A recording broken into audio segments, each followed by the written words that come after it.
amekwisha kwa ajili ya maisha yetu. Nafsi ya tatu ya Mungu ni Mungu Roho Mtakatifu. Sasa jioni leo napenda nikuthibitishie kimaandiko kwamba anayeponya katika maisha ni Roho Mtakatifu.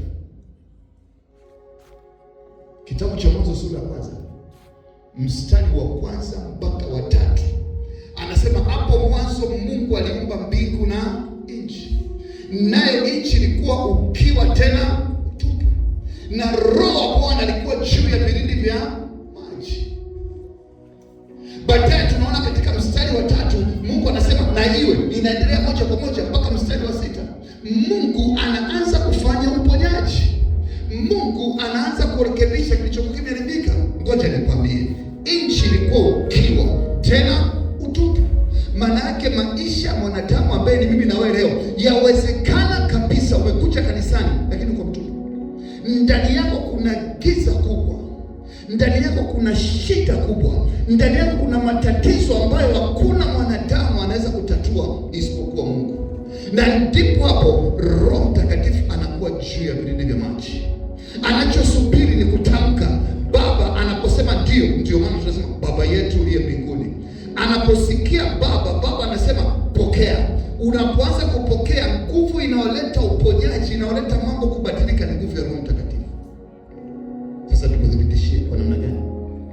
Bwana Yesu Kristo alipokuja duniani alikuja na misheni moja tu, na kazi yake kubwa ilikuwa ni kwa maana jinsi Mungu aliupenda ulimwengu akamtoa mwana wake wa pekee, ili kila amwaminie asifanye nini? Asipotee, bali awe na uzima wa milele. Kwa kazi kwako kwa Yesu Kristo ni kwa ajili ya kumpokea upate uzima wa. Lakini Bwana Yesu katika kitabu cha Yohana 14 anasema ninaondoka, ninaenda kwa Baba, sitawaacha yatima, nitawaachia nini? Roho Mtakatifu.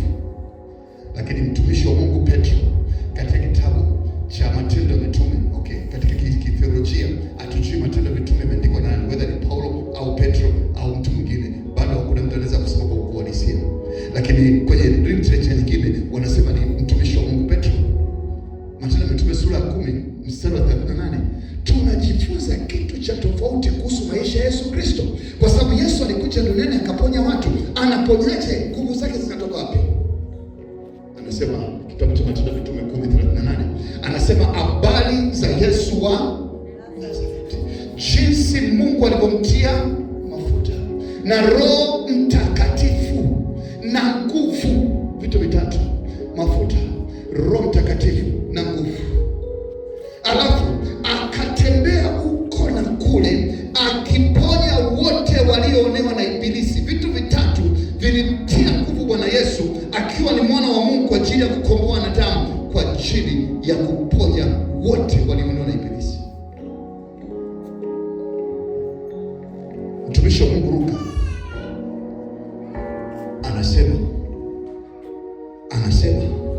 na Mungu je, hata acha kuwapa Roho Mtakatifu au wamwombao usiku na mchana?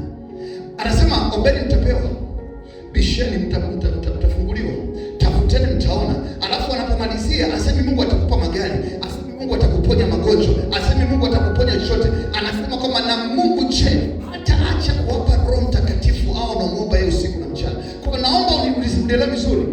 Funguo kubwa ya maisha ya Ukristo kwa ajili ya uponyaji, kwa ajili ya kurejesha mambo ni nani?